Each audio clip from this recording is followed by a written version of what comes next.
गुलाम संदरी से निकाह करने के लिए उसे शहर वाले घर ले आता है और अपने वादे के मुताबिक जहांदार खुर्शीद को भी वहां ले आता है। जैसे ही खुर्शीद अपनी बेटी संदरी को देखती है, वो खुशी से जज्बाती हो जाती है। माँ और बेटी का ये मिलाप हर किसी की आंखें नम कर देता है। अब शुरू होती हैं निकाह की तैयारियां। खुर्शीद अपनी बेटी संदरी को खुद अपने हाथों से दुल्हन बनाती है। संदरी दुल्हन के रूप में इंतहाई खूबसूरत लग रही होती है। उधर गुलाम उसे लेने के लिए कमरे की तरफ बढ़ता है और जहांदार मौलवी साहब को निकाह के लिए बुला लाता है। लेकिन कहानी में आता है खतरनाक मोड़। बादशाह को खबर मिल जाती है कि गुलाम किसी और लड़की से शादी कर रहा है। ये सुनकर बादशाह गुस्से में गाड़ी निकालता है और सीधा कराची वाले घर पहुंच जाता है। उधर मौलवी साहब निकाह पढ़ाना शुरू करते हैं। गुलाम, क्या आपको ये निकाह कबूल है? लेकिन इसी लम्हा दरवाज़ा ज़ोर से खुलता है और बादशाह अंदर दाखिल होता है। वो अपनी मोहब्बत संदरी को गुलाम के साथ देखकर हैरान रह जाता है।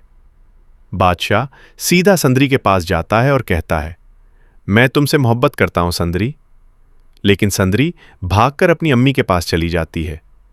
बादशाह फिर कहता है, मैं तुमसे शादी करना चाहता हूं। संदरी इनकार करते हुए कहती है, संदरी सिर्फ गुलाम की है। ये सुनते ही बादशाह का गुस्सा फट पड़ता है। वो गुलाम का गिरेबान पकड़कर उसे मारना शुरू कर देता है। ये देखकर संदरी बर्दाश्त नहीं कर पाती और अचानक वो बादशाह पर गोली चला देती है। गोली सीधी बादशाह के कंधे पर लगती है। सूरत हाल बिगड़ती देखकर जहांदार कहता है, जल्दी निकाह मुकम्मल करो। मौलवी साहब दोबारा निकाह पढ़ाना शुरू करते हैं, लेकिन गुलाम इनकार कर देता है। वो कहता है, मुझे अपनी मोहब्बत से ज़्यादा अपनी दोस्ती अजीज़ है। गुलाम फ़ौरन बादशाह को हस्पताल ले जाता है और उसकी जान बचा लेता है। जब बादशाह को होश आता है, गुलाम उससे माफ़ी मांगता है। मुझे माफ़ कर दो, मैंने दोस्ती में धोखा दिया। दोनों घर वापस आते हैं तो एक और शॉकिंग खबर मिलती है। खुर्शीद बताती है, संदरी को जहांदार ने अगवा कर लिया है। ये सुनते ही गुलाम और बादशाह के होश उड़ जाते हैं। बादशाह गुस्से में अपनी गन निकालता है और हुक्म देता है, जहांदार को हर जगह तलाश करो। इसी दौरान गुलाम के फ़ोन पर कॉल आती है।